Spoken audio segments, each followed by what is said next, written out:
Today is Thursday, May 7th. I'm coming to you today to share the actions the board took Tuesday night at our regular board meeting for May. We continue to find ourselves faced with the need to address changing circumstances surrounding the COVID-19 virus. On Monday, the governor made further changes to his Executive Order 1477. There were two parts to that order. First, he modified it to allow restaurants to add in-house dining back into their businesses. That starts today. There are some serious restrictions that go with that, but I expect a number of our restaurants here in Starkville to take full advantage of that option. Because Starkville had a resolution in place that required any business serving the public to have their patrons as well as their employees wear face coverings, then for the sake of clarity, I thought we needed to amend our resolution. Our fifth resolution states that face coverings are not required for the patrons of restaurants who are choosing to dine in-house.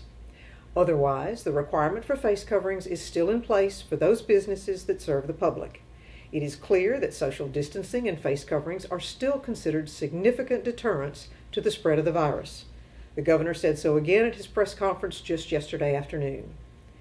That remains the rationale for continuing the face covering requirement in non-optional essential businesses such as grocery stores. To say that this has been controversial would be an understatement. It spans the spectrum from those who think we are unnecessarily restricting their rights to those who support staying in a total shutdown mode until we get a vaccine.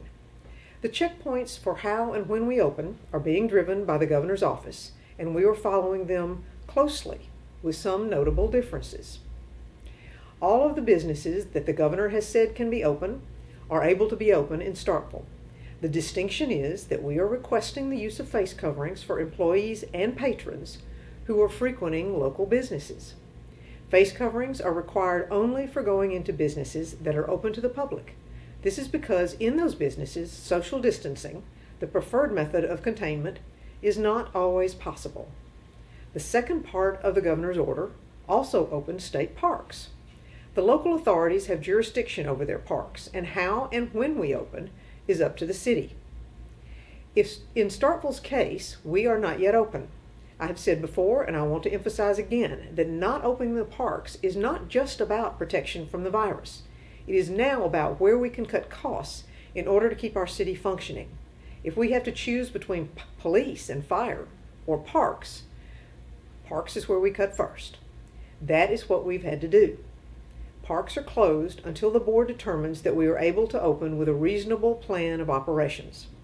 We must also open with information and appropriate communication of our limitations. I expect us to open outdoor park spaces near the end of next week.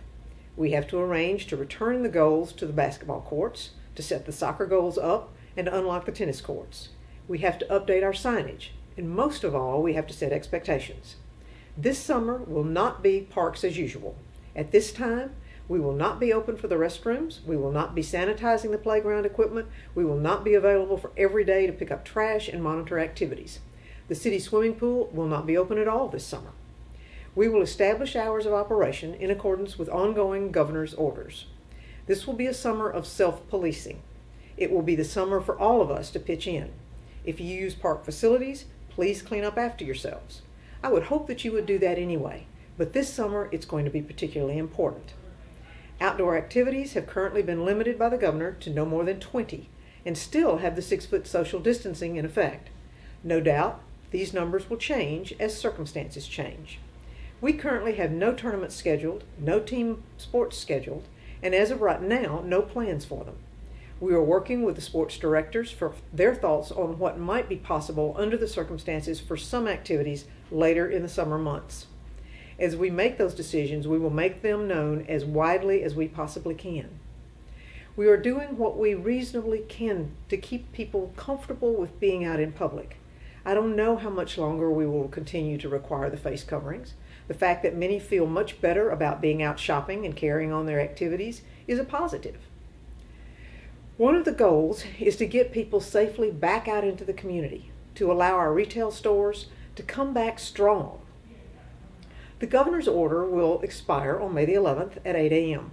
I feel certain that he will provide further guidance either today or tomorrow, and we will look to his next order for our decision on how we are going to proceed.